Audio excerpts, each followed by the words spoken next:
We have some Q&A to do. I hope you're doing fine, 'cause it's Q&A time again. That was probably the worst singing ever. You know what? I can't always be on key, on tune to sing, but I will try my best for you guys. I hope you all are having a great Friday, and welcome to another Friday Night Live Q&A, where you can ask me and the aquarium community questions on keeping freshwater fish, shrimp, and plants. And yeah, pretty much anything that has to do with freshwater fish. Put you guys up in the air here. Oh, that light is horrible. Oh well. Oh, there we go. Just got a slouch. Well, I hope you guys are all doing great. And hello. Glad to see y'all. How am I? I'm doing all right. I'm hanging in there. You guys have been keeping me busy with the orders. Absolutely awesome this week. Had like over 80 orders this week. Getting heat packs has been real tricky. So I've been just trying to snag them where I can. And hoping that we keep that flow. I did have to slow down business a little bit as far as like what I'm putting on the website, so it doesn't create too many orders, which kind of bites to do because I still kind of live paycheck to paycheck, or well, shipment to shipment, and we're getting that figured out, and I think it's still gonna roll into play to where it doesn't slow us down, which will hopefully be good, and we can keep things rolling for you guys. So if you do see something on the website that isn't there, we probably do have it in stock. Just check back in a week. I think this week will be the only one that we hopefully have to slow down on. But Candy Overhauls, thank you so much for being an awesome mod and for the $2 super chat to remind me to go into live chat, and I just did after that. So thank you, Candy. I appreciate you. Thank you. Chris Trapp, glad your order made it this morning. That was pretty quick, being Friday. That's always good. Sounds like USPS is doing their thing over where you're at. Rogers Aquarium says, what is that plant growing out of the aquarium? So this is a Hygrophila angustifolia. I guess somebody mentioned in a comment, I didn't quite get to it. That said that they did change the name of it. Looked like I'm getting a lot of dying leaves in the middle of it. Not really sure why. But this is Hygrophila angustifolia, and then we've got the Brazilian pennywort, which isn't doing as well in here. I think it's because the water line, that definitely does not help having the lower water line. This side it's doing really good because I haven't been running my dehumidifier. When this runs and blows air on it, then I start getting this browning. But if I keep the humidity up, it'll grow back like that. I just haven't taken the time to actually trim it, which isn't hard to do. You just pick it off and it looked like it was brand new, didn't have any dead. Boom. All right. But that is what those are. I think I have this thing backwards. I do. I don't like that either. I have a 75 and a 40 and a 20 long, but I want to buy plants from you, but I'm a little intimidated. Could you walk through what you have and might have in stock and recommend quantities to buy? So to really go through all that would take quite a bit. As far as any plants that I have in my selection, they're all super easy to keep. You could neglect the heck out of them, they'll still grow. And as far as quantities, size, like portions are like usually around a golf ball size, or depending on the plant, it's really hard to tell, but like with mosses, pearlweed, it's more like a golf ball size. It's really hard. Like, I usually show it on the website with pictures too. And with that many types of tanks, you got to think about what you're comboing with plant-wise too. Like for instance, you can either go species only. I'll give you some examples. Like this tank down here, this is a species only Pogostemon, the octopus plant, or stellata, something like that. And then, like, there's just moss there with some anubias. That's not for sale because there's algae in there. And I've got, like, crypt with some of the pogo stemens and then a bunch of moss. Man, this moss started getting algae in between it. That sucks. That was nice looking moss there. And this is why I have multiple tanks of each, too, because sometimes I will get hit with moss. And that pretty much negates that tank. So I've always got to have like backup. I got, you know, more Hudoroid crypt here. Like guppy grass, that all depends on what you want to do, what kind of coverage you're trying to get with your plants. Like here I've just got pearlweed mostly growing as a top plant. I could take this whole mat of pearlweed and set it down on the bottom, throw some of these rocks on top of it. Then I got total bottom coverage. So it's real versatile how you let your plants out. And when you're starting new tanks, you got to think at some point in time, all these tanks had just small portions in them. And what I did is let them grow out. It's better to start small and then let it grow out, because sometimes you can go too big and it can be hard to feed that much plant as far as like your cycle and stability to feed like the waste that's collected through there. And a newer tank hasn't quite collected enough to feed quite a biomass. So I do prefer to start new tanks off with portion sizes than trying to cover the whole thing. Now you can get away with it if you got the right type of setup. Filters do help with that. But it's got to be really, you probably have to feed it in the beginning if you're trying to keep that many plants in a brand new tank. You're going to have to feed it more from the get-go. But then you're going to have to adjust down the line too as it matures with more fish waste depending on what's in there. So you got to think of the whole ecosystem as a whole when it comes to starting new tanks with plants and stuff. And then like I've got pearlweed here. Italian Val, it's getting along well together. Because I think it's, what is it, allopathy? Is that the word for when plants don't get along together? Some plants get along awesome together, some don't. Bruce Fletcher, thank you so much for the $5 super chat. It says, got my order today, all arrived safe and sound. Awesome, Bruce. Thank you so much for the support and the super chat. And glad to hear they made it safe, especially since there was supposedly a polar vortex going about, but it's pretty mild here, still in the 30s considering it's January, almost February. Then here I've got like the Brazilian pennywort. It's just, this stuff goes crazy. This stuff is absolutely insane.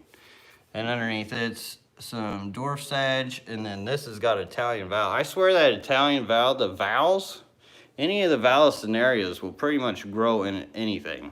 Just don't give it any Flourish Excel because they'll toast it. But as far as temperature wise, real low temps they can go, real high temps they could go. Hardly any light they can go. I mean, you see how thick this Italian Val is, but if you look from that afar, look at the difference between the light.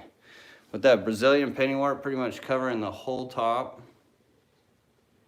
it still grows underneath that. It's crazy. Actually, I gotta change all these this weekend. But there's a few examples. I like to either float something up top too. I'm not quite sure what this plant is actually.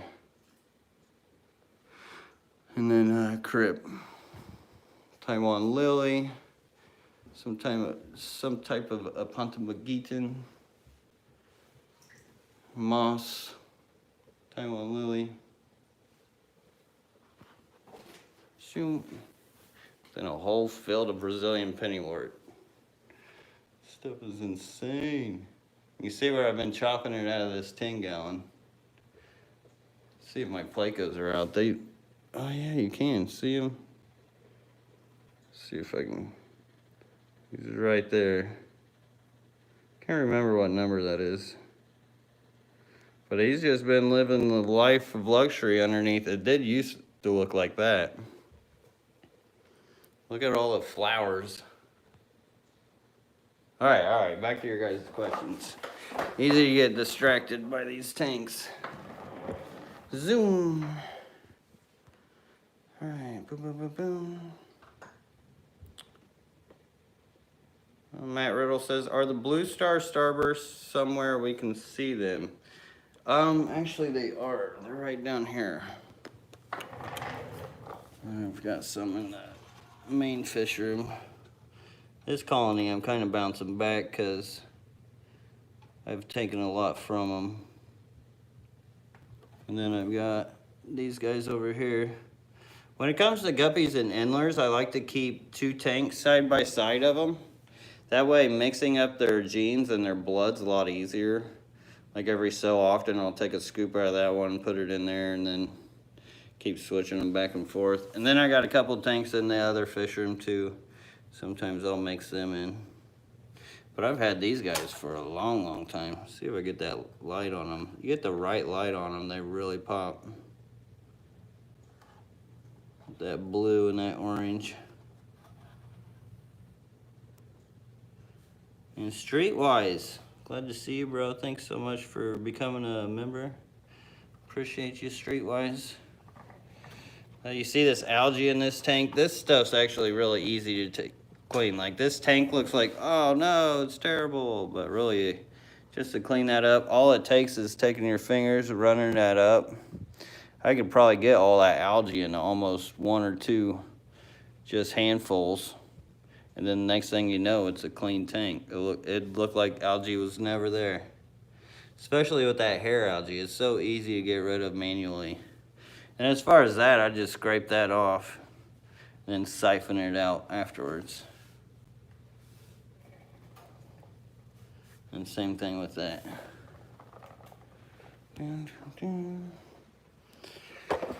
Alright, flip you over. Are my half black and red endlers? So they're not, but the males are kind of small.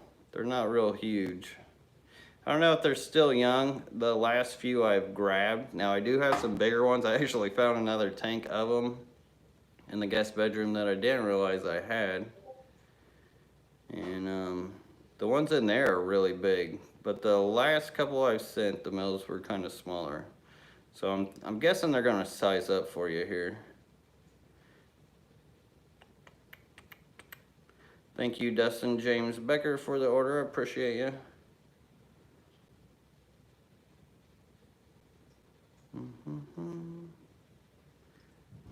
Oh, Limey, for real? I made a mention to her. I'll get on her. I'll get on her. Gold Nugget Placo Tetra. Are the ram's horn snails listed, the solid reds? Also, what lights do you use for the plants?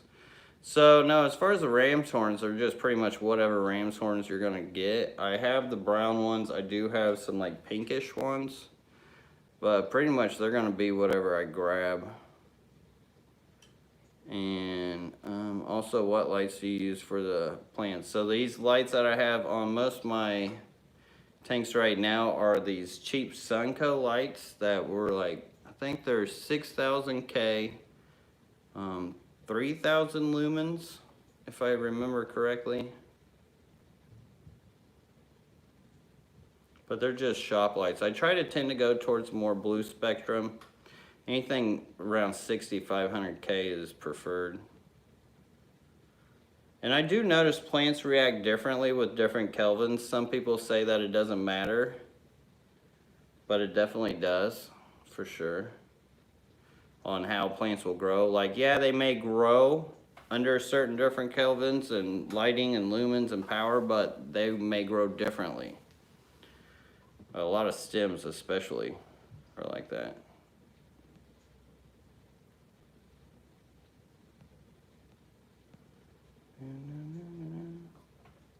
Why get rid of the algae though is the real question.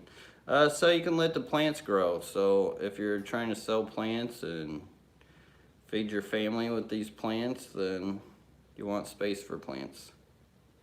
Yes, Limey, I definitely will. Matter of fact, I'll take another picture just to set that mental note.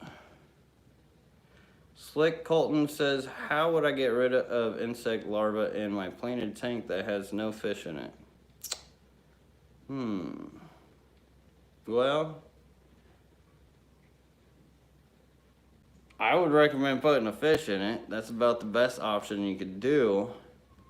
And then you got to go down the chemical rabbit hole, and I don't promote that really.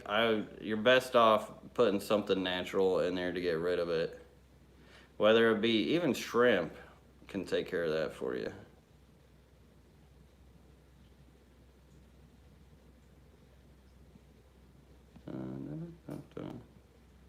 Do it live cleanup. I thought about doing that before, but it would be so hard to manage with like moving the camera around, getting a good angle.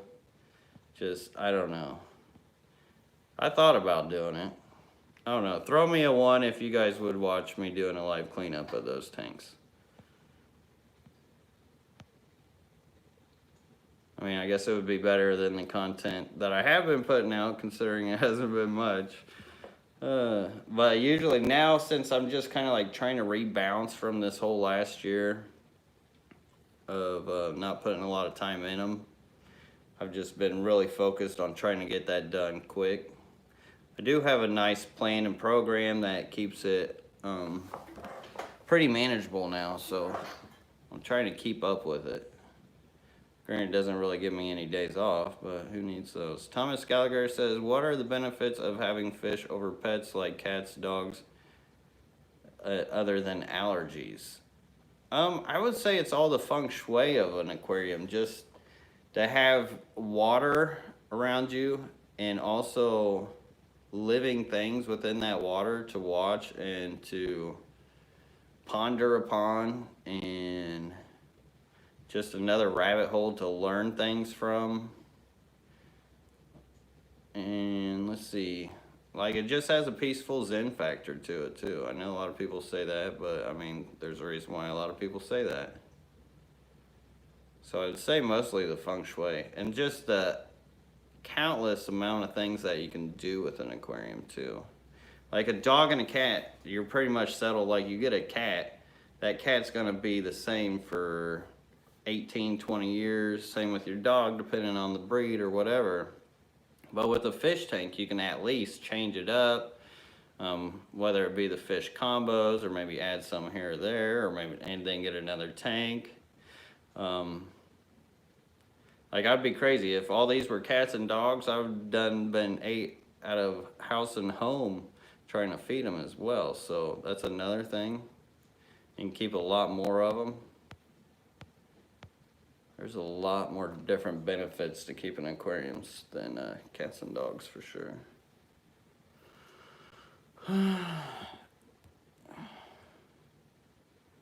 Yeah, Limey.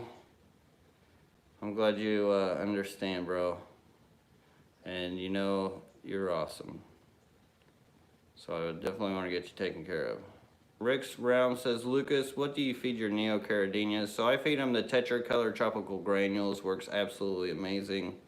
They don't pay me or anything to promote them, but I've used it in my fish room for so long, and it's what fish and shrimp crave. And it helps give them that color too.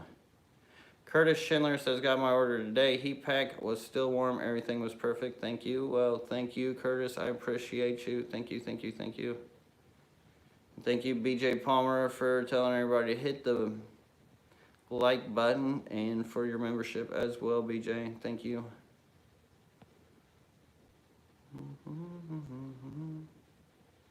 Cheers for boring tanks with plants for filtration.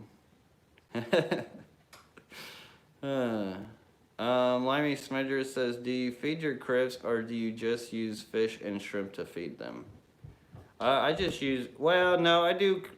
I mean, I wouldn't really have to. The crips, I don't really see much change if I start doing my fertilization.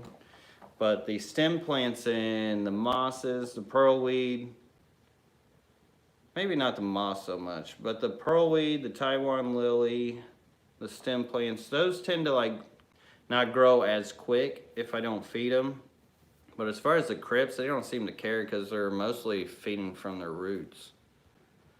The only thing that crips don't really like is if you do a cold water change on them. If you go from a warm tank and then to like a cold water change, they get like cold feet. Their roots, if you get their roots cold, then you can melt them back. Besides that, as long as they got the waste from fish and shrimp, that that bacteria, beneficial bacteria, and mold in there. Those crypts are happy. They love to eat off that stuff. And if you look out in the wild too, the crypts actually grow all over the place.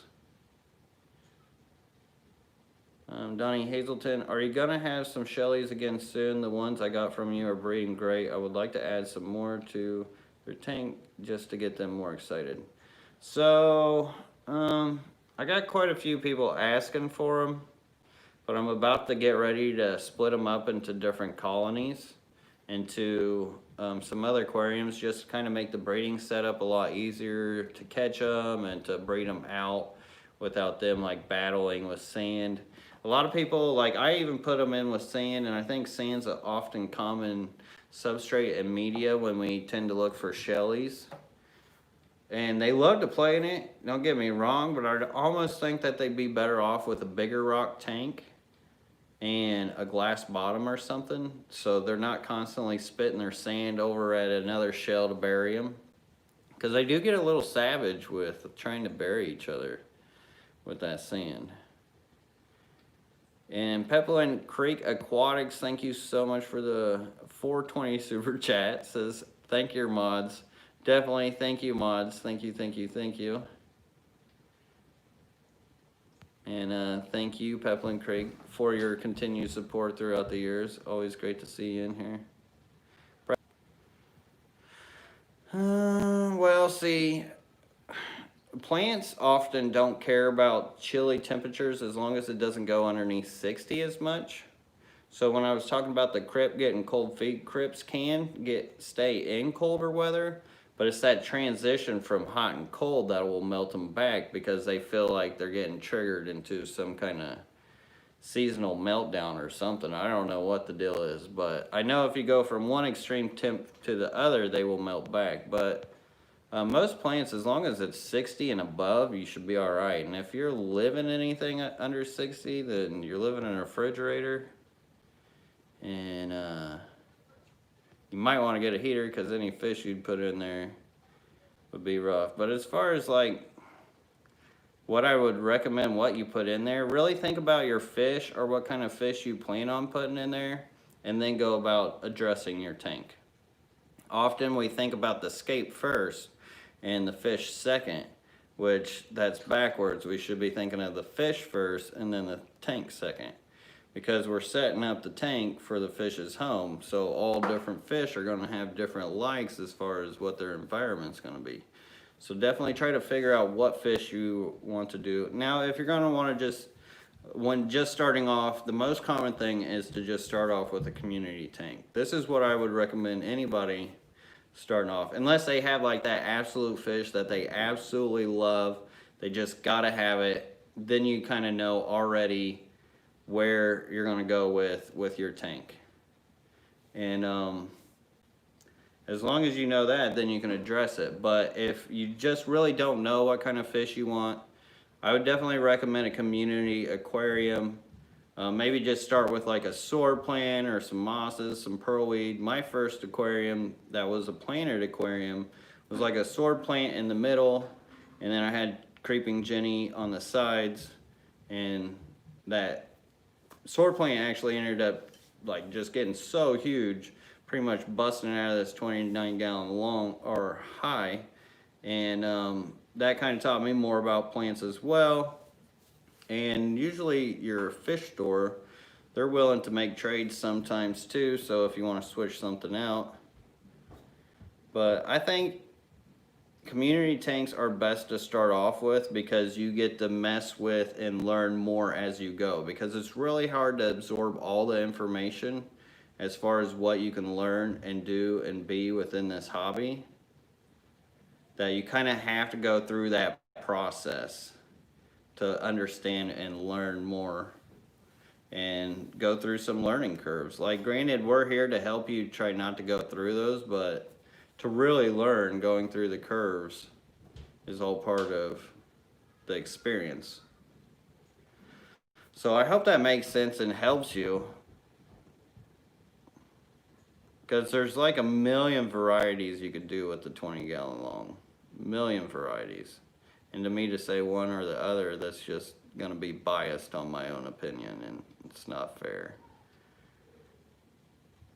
So that's the real on that question. And holy moly, Chris Pinto, my guy, Bro-tato. Says strip clubs still closed. All joking aside, I really appreciate your channel, man. You've helped me out many times throughout the years. A few bucks here and there is the least I can do. Keep on keeping on. Hashtag Fish Jesus. Well, Chris Pinto, my bro, I appreciate you more than you know, like big time. You've been an awesome support, and thank you so much, Bro-tato. Even with your orders and your super chats and everything, bro. Do not forget these things.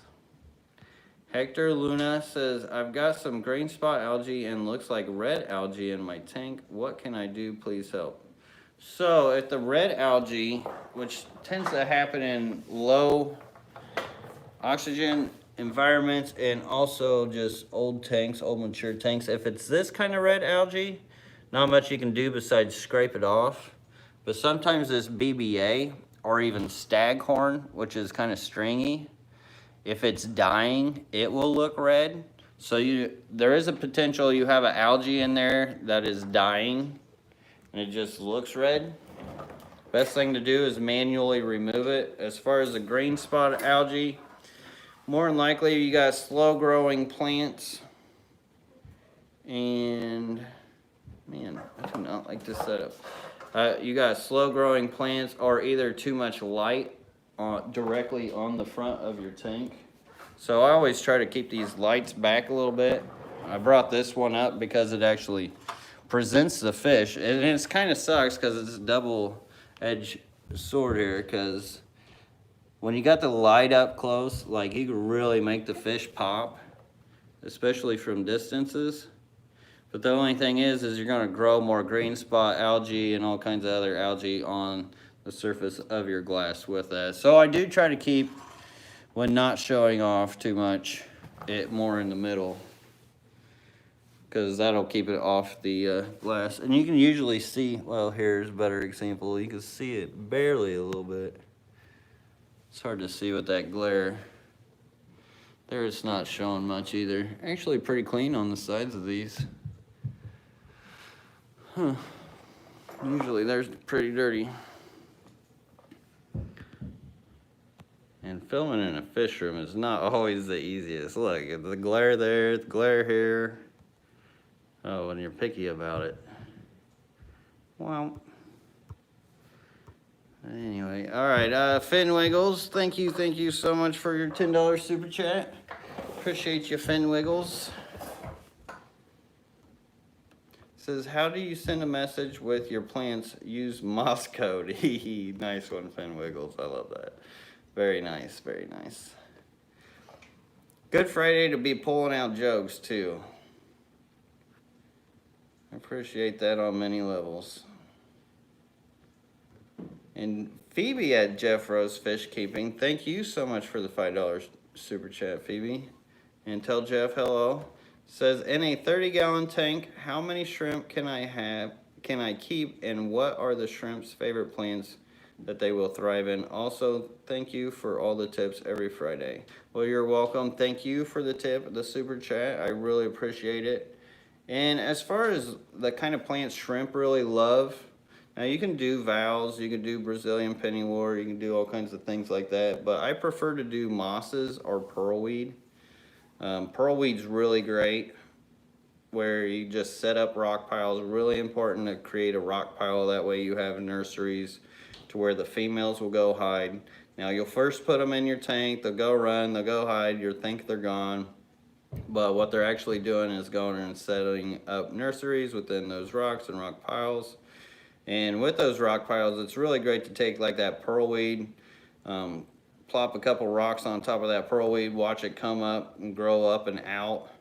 And then it creates so much coverage and pretty much like a metropolis for your shrimp to live in, that you could keep tons and tons within small tanks, 10 or 20s. And a whole 30-gallon full, you would get a ton. So another thing with a 30-gallon is that it's going to go up higher then like shrimp don't need a whole lot of depth, but you can utilize that depth. Another great thing about pearlweed is it will grow up towards that, so you can fully fill a 30-gallon with that as well, opposed to moss, where moss, it takes a little more time to grow up a 30-gallon opposed to a pearlweed. And as far as how many to start off with, all depends on like how deep you want the gene pool to go. The more you get, of course, the deeper the gene pool will be. I mean, with 30 gallons, I'd probably put in 20. I think would be a good start. And if you want to do more, even better. But you could fit thousands of them in a 30. But thank you again for the super chat and the support, and I'm glad to help. Anthony Shuma, thank you so much for the $15 super chat. That is awesome. Says Scrimp. Thank you, brother. I appreciate it, Anthony. Can I call you Tony? Always like that name, Anthony or Tony. Let's see. Jake Kelly says, how many Australian rainbows and turquoise rainbow fish in a 100-gallon, 6-foot long? Now, they can get quite big over time. Like when you first get them, you could think that you could put in a ton of them, but in time, more than, like, I would say you're gonna get around 30 or 40 tops.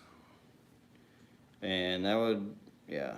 Of course, if you got some filtration, you may be able to keep more of the bigger filtration. Say you've got a sump filter or something, because then that 100-gallon turns into like 150 or whatever. That's about the only other way around to get bigger numbers on it. I'm curious. Chris says, what's going on with your pond? It's actually growing a lot of algae. It's still flowing. It's doing its thing. And it's still got a lot of work to do until we really have it going to where we need it. Because, I mean, it is a big project. And we are planning on getting back to it once the weather starts getting a lot better. And yeah, I can't wait till it warms up. Oh my God, I'll get back out to that. Let's see, boom, boom, boom. Anthony Shuma again, thank you so much for the $15 super chat. Says, yes, Jesus, you can call me Tony. And I'm about to order some Dalmatian Guppies. Any recommendations on them? Tony, thank you so much again for the super chat, and I'll show you some of the Dalmatian Guppies. They're actually over here. Best recommendations with them is if you want to get more out of them, to separate the fry out, because especially these chunky, look how big this female is. She'll eat all the babies if she can. She's huge. But really just give them coverage, good top coverage, good bottom coverage. And you should be good to go if you're just trying to colony breed them. Those are the Dalmatian Guppies. You can see where the males got nipped at. Like these females will even eat these males down if they can. I try not to send these big females. I usually try to get a tank. I need to get another tank. I have started a couple. I've just been doing more species only, but eventually I need to just start making a tank for these monster females, because they are just ferocious when it comes to living with others. But thank you so much for the awesome support there, Anthony. And of course, call them Dalmatian Guppies just because they're tail. Which under a category, they're just AOC Guppies. I don't know if they actually have a real name. But I did get these at the International Fancy Guppy Association annual convention. So it was a big competition. And this line did place. I think they were either first or second. I think they were first. Greg Massow, I think, is the breeder to these. If you guys, any of you guys know who that is, he's like huge when it comes to guppies. And once again, sorry if I'm missing your guys' questions.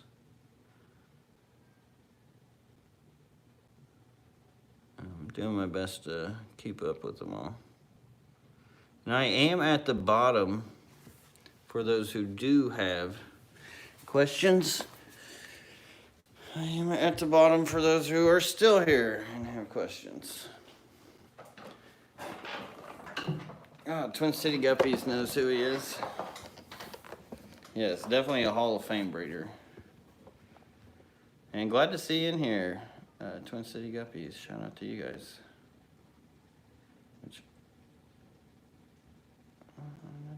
Okay, so no questions. Seems like I'm caught up with you guys. It's okay, Jetser Aquariums. Glad to have you here. You're a little tongue-tied tonight. Favorite Daniel and why? I would say anything long fin, because they just look awesome. I love the long fins. I got these platinum, what are they? Platinum leopard long fins that are just absolutely gorgeous. They're probably my favorite right now. Any ideas on how to get your white cross endlers to throw? Just get them some time. Make them comfortable.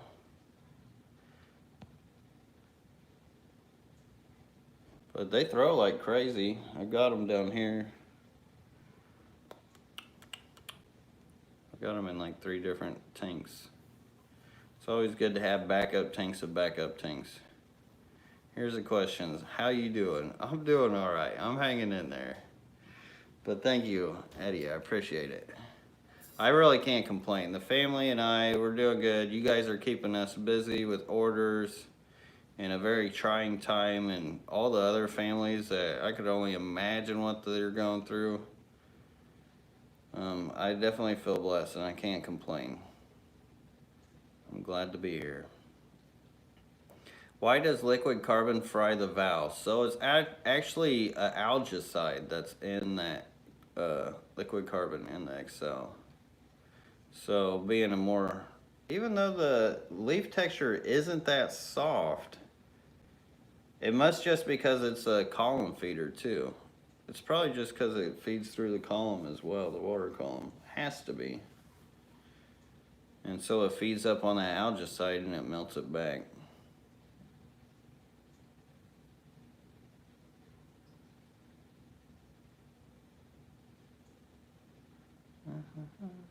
If we can't see air, can fish see water?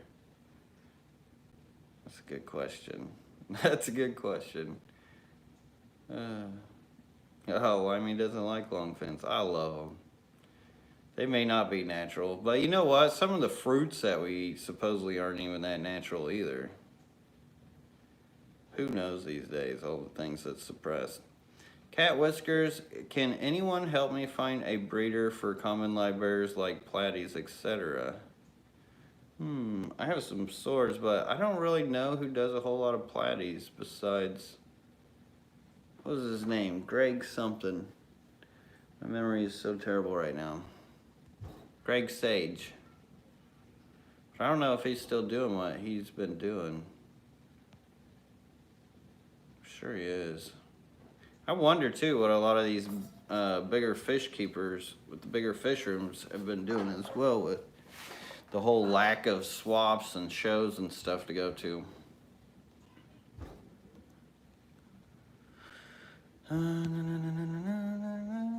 Let's see. Carolyn MC asked, what nano fish can live in 65-degree water winter and overnight? My winter daytime temp is about 70, thanks. White cloud minnow is about the only thing I'd recommend for that I know of. 65 is really not that bad for just nighttime. I've even kept rainbows in similar situations, guppies in similar situations where it'd be 70s during the day and then it would be more around 65 at night.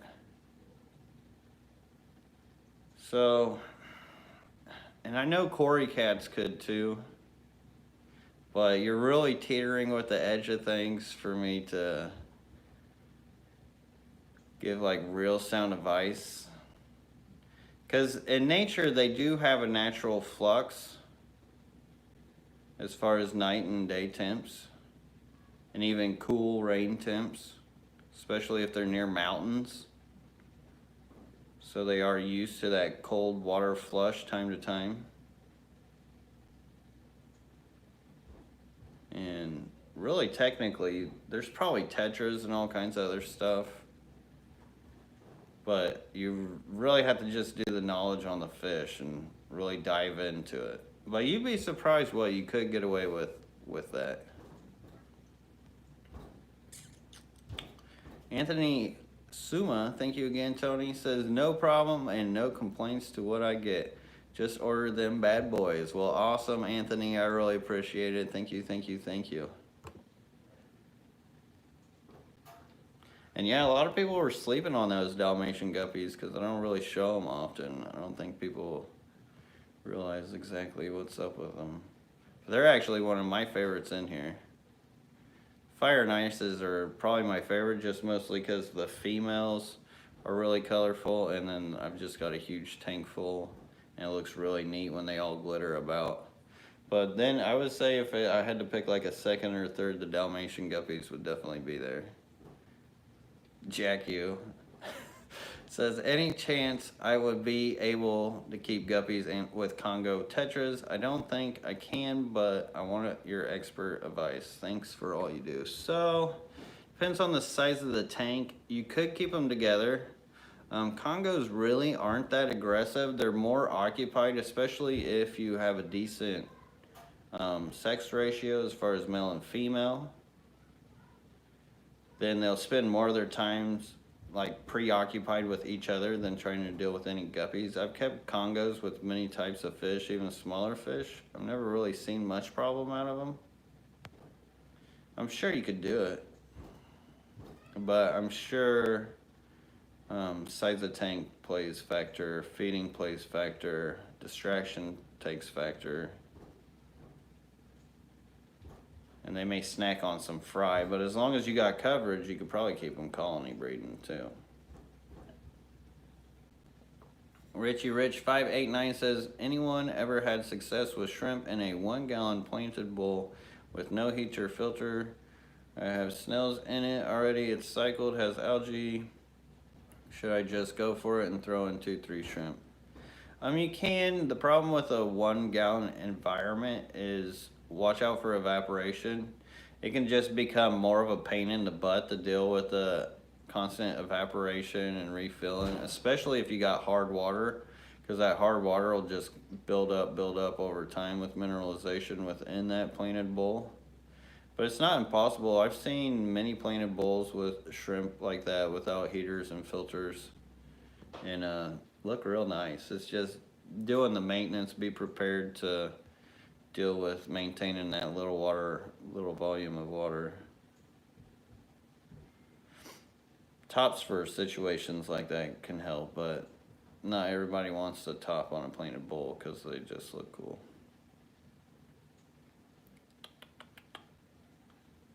And you know, there's a lot of 1 gallon bowls too. Like you have ones that could be like real small, or you can have ones that are real wide. So it depends on the bowl.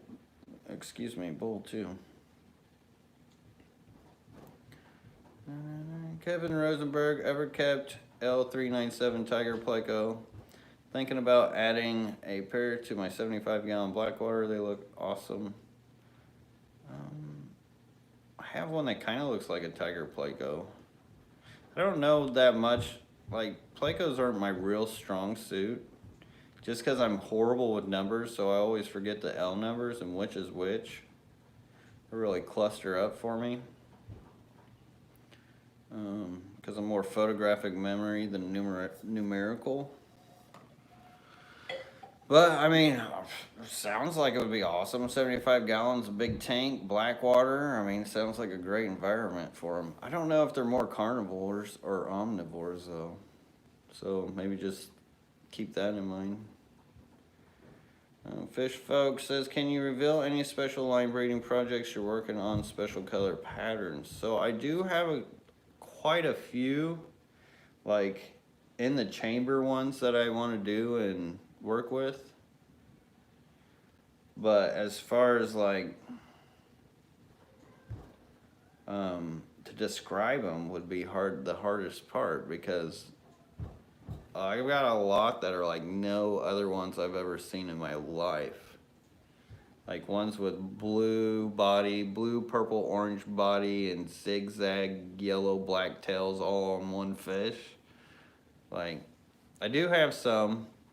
I don't know, maybe like down the future when I do get things more organized here, which is hopefully sooner than later, I should be making videos of these fish, because if there's one thing I want to do is at least capture them on film. But I do have some breeding projects, but not like, I'm trying to mix the Dalmatians and the fire and ices right now, since they are like my two favorite in the fish room. I do have a tank, whole 75-gallon, dedicated to mixing the Dalmatian Guppies with the fire and ices to see what happens. Jeff Rose Fish Keeping, thank you so much for the $5 super chat. Jeff Rose, appreciate it, brother. Glad to see you in here. Says, Lucas, thanks for the Friday night streams. Glad to be a mod on this channel. Can you show us a pearlweed infested tank, please? I can, actually. Well, I mean, semi-infested, because it's mostly grown up and now, and I showed it earlier. But here's one that's got a bunch of pearlweed. Now, say, what I was talking to Phoebe about earlier was about rock piles, if I can get that glare, but there's actually rock piles that go all the way up from here to here and all the way back. So if you have something like a rock pile in there where the shrimp can get in between, and what you would do is, it takes some time to get your pearlweed to grow out like this, but if you do got pearlweed, since I haven't really maintained these tanks much, it's all kind of floated to the top. But what I would do is I'd cut this in half, and I'd take this bottom half here, I would shove it up underneath that, and I'd have it growing from there and there. So I'd have top and bottom coverage of pearlweed. Or you could just take, since it's just shrimp, you can just place some rocks on it, lay it onto the bottom, and it would just grow. And it actually looks really cool. Matter of fact, I did that, now that I remember, in a tank here. Look at this. In a tank here in the utility room. So I can kind of show you what I'm talking about, because it was floating like crazy. Of course, got the laundry going. This is the weekend. But here you can see where I kind of set it down into the tank. It was all just floating, which gives it a cool look. So get a little top coverage for these guys. These guys are crazy. Crazy hungry all the time. They got a lot of blue on their body, but you can't see it with the light. I swear the glare is terrible. There you go. It's beautiful. Those are the platinum red and blues. There's a massive amount of pearlweed. Some of the tanks in there. Some of these, most of these are empty. We got a few in here. I need to clean that all out. Okay. Shoot. Let me catch up here. Chris's super chat's still up there. Thank you, Chris. Still great seeing that up there. What's my favorite shrimp? Probably the, I don't usually pick favorites, but I do really love the Swayze cardinal shrimp. I would love to get some of the blue morphs if I could. But even if I can't, I would just love the red ones. They got the little white gloves on them, and they're constantly picking. They look so cool. Greg Sage Select Aquatics, that's what I was looking for. Thanks, Brad Wilson, for the platies and mollies. He's got some good stuff. Hopefully he's still doing his thing. And Chris Trapp, thank you so much for the $5 super chat. It says, can we see your yellow or orange shrimp? I do have my orange in here. My yellows are in the main. Let me get a flashlight on. Actually, I forget that they're up here too. Helps if there's food in there first, but thank you, Chris Trapp, for the super chat. Here's some of the oranges. Have you seen the rhino shrimp? I have seen the rhino shrimp. I'm not a big fan.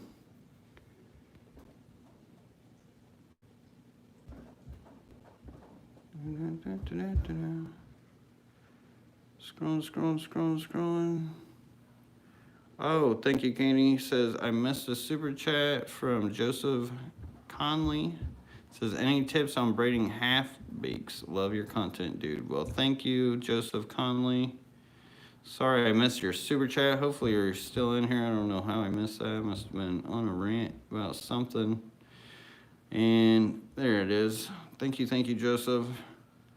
And as far as half beaks, they are a little trickier to breed. So for me, what I've learned that I've had to do, I kind of want to take you over to them, but they're in the main fish room and it's kind of iffy. But what I had to do is keep them in a 75. They really need territory coverage. They're really tricky to breed because they are live bearers. So you want something like this. You want them to live into something like this if you want to breed them out. They need a lot of water volume. Let me just show you what I got them set up with now. One of my worst nightmares came true. Flooded, overfilled. It was horrible. So I got some fans running. Got going in with them now. What I'm trying to do, since they will probably young, there's a little young one right there, is I'll try to keep top coverage. There was a lot more Risha in here, but you guys pretty much bought it all. But I've got them in with guppies now, so if they want to predate on any babies of anything, they'll probably more than likely go after the guppies. And there are shrimp in here as well. So they got plenty to eat. That hopefully, there's baby guppies too, so I know they're breeding in here. This is my fire and ice and Dalmatian guppy mix. So I'm using the male fire and ices with the female Dalmatian guppies. There's a really nice female Dalmatian guppy. But yeah, I'm just making sure I got good coverage for them. They'll give live birth. That one's definitely, that's the next gen of them. The parents, they like to stay back there. They're really hard to see because it's so dark. Trying to see if I can find a baby. But their babies come out pretty good size. Their babies come out bigger than a Endler or guppy fry would. They come out about yay big. So the trick is just keeping them from eating each other. And of course, if you do start seeing babies, you have to be kind of, I don't know, they get attached to their young. So you either swoop them up when they're real young, or just keep waiting until they've got just a maintainable colony. I'm gonna see if they could just, what ends up happening over time in this tank, and see if I can't get them to actually start mass producing on their own. I've had a real hard trouble just trying to get them to mass produce. Because it seems like whenever I'll pull the babies away, then they'll be like, screw you, we're not gonna breed for a while. But I'm also not sure what their gestation period is. But they are really neat fish. And Chris, you're wanting to see the yellows since I'm in here. Of course, we can't see them very well because they're all scattered about. Hopefully the internet stays. Let me know how that connection looks too. Here are the yellows. These guys I'd try to pull out and put those in the coals. There's a few of those. But some of them I try not to because they're yellow rillies. If you see that, that's a yellow rilly, that's a yellow rilly. And this is the only yellow colony I have ever seen that throws yellow rillies. There's a beautiful yellow rilly right there. But I do need to take some of my best out of here and put them in another tank. And I've got another colony up here as well, which these are harder to see with. Oh, here, I just added all this wood in here. Some of them, boom, boom, boom, boom. Alright, young female antler now really skinny after having babies. Any suggestion, please? That's what happens. Or, I don't know if you mean skinny like wasting looking disease, but when they do have their babies, they definitely lose their plump.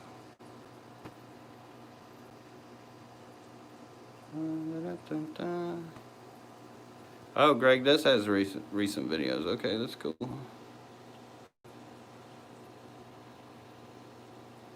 Yellow Rillies, wish I had those. Yeah, I need to get these more organized as far as my Rillies and my shrimps and stuff.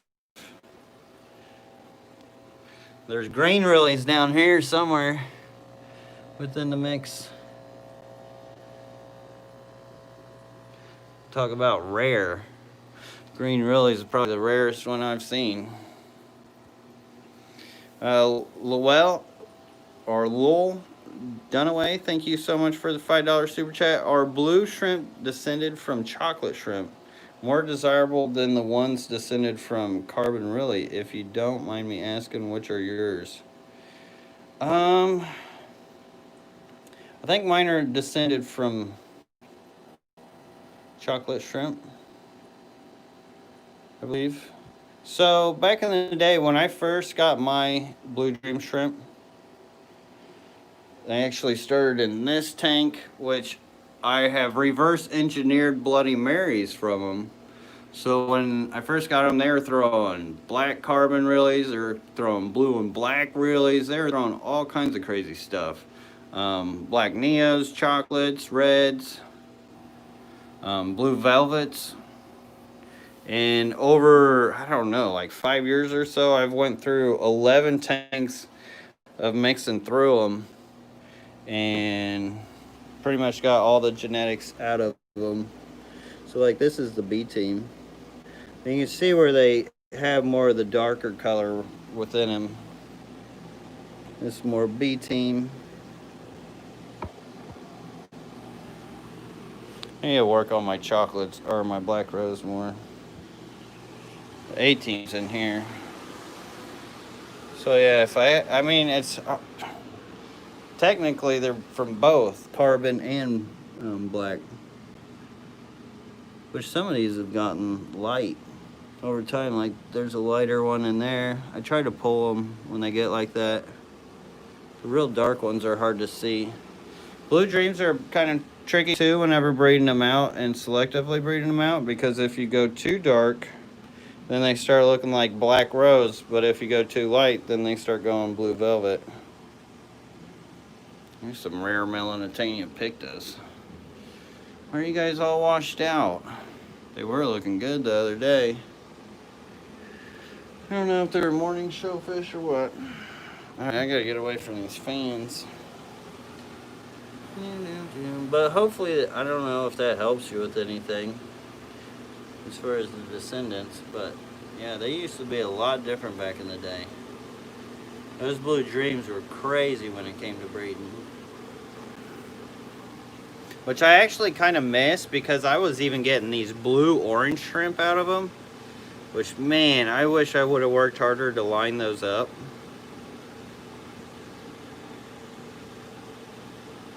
They're like this rusty orange and blue. I've got pictures of them, old pictures of them somewhere.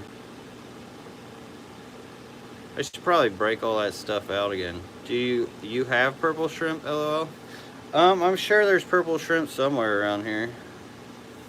Red and blue. If you want to make purple shrimp, red and blue will make you purple shrimp. If you mix fire red with Blue Dreams, you can make purple shrimp.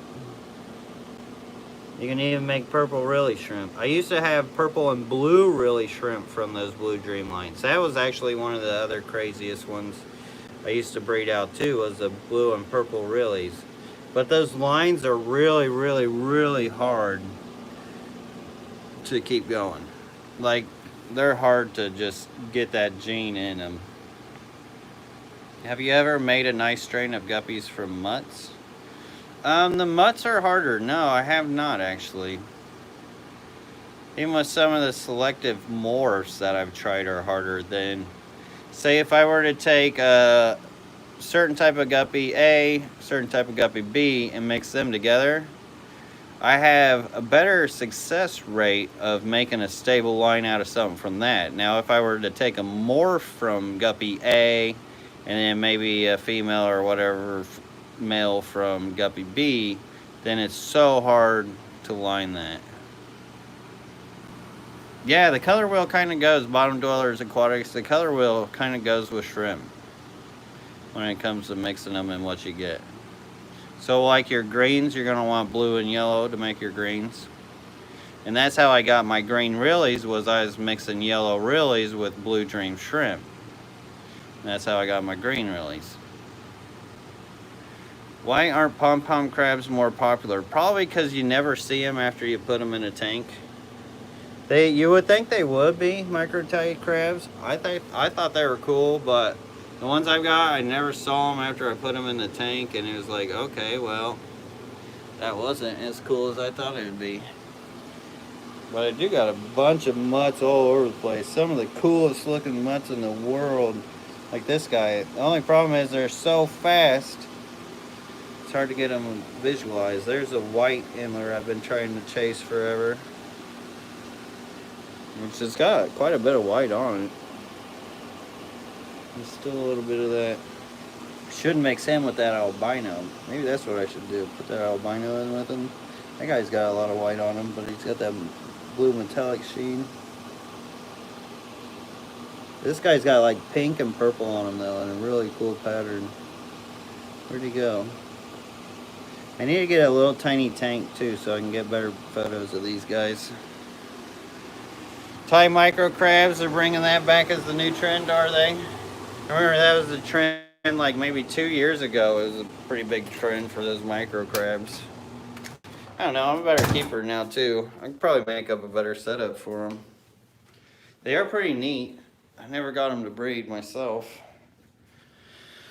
Okay. Oh, we are over the hour mark, I see. And I am surprised the internet hung on for that, because I tend to forget. That's awesome it did. Could you make a red, white, and blue shrimp? You can. I actually have made a red, white, and blue shrimp. I have pictures of it somewhere. It was like blue velvet with a little white stripe. It was like a blue-red really with a little white on it. Which blue-red realies, that was another thing that was popping out of the original Blue Dream line too, was blue-red realies, however you want to say it. All right. So I'm gonna hop off here. I hope you all have a great weekend since we're way over the hour mark. Actually, let's throw a little food into the barb tank. We haven't done that for a while. You know, that's always fun. And it's actually the next thing I gotta do. So you guys can do it with me. Let me, I'm not gonna probably answer any questions though, because too much focus for that, and it's Friday. Woo! Feed my friends. Yum, yum, yum, yum, yum. I should have just thrown a little bit in there so they would have splashed everywhere. The worst is when they splash it right onto my hand. Like that. I gotta go wash my hands before I feed everybody. I try to get away with less hand washing as possible when you've got 300 tanks to deal with, because that's all you're pretty much doing half the time. Yum, yum, yum. See how fast they eat that stuff? And then I keep the guppy grass in there for them to eat too. So I do like their vegetables. But all right, everybody, hope you all have a great weekend, and thank you all so much for the support and the super chats and the thumbs ups and just being here. Thank you, thank you, thank you. Members, everybody who orders, thank you. I could never thank you all enough. I love you guys. Take care. Till next time. Peace.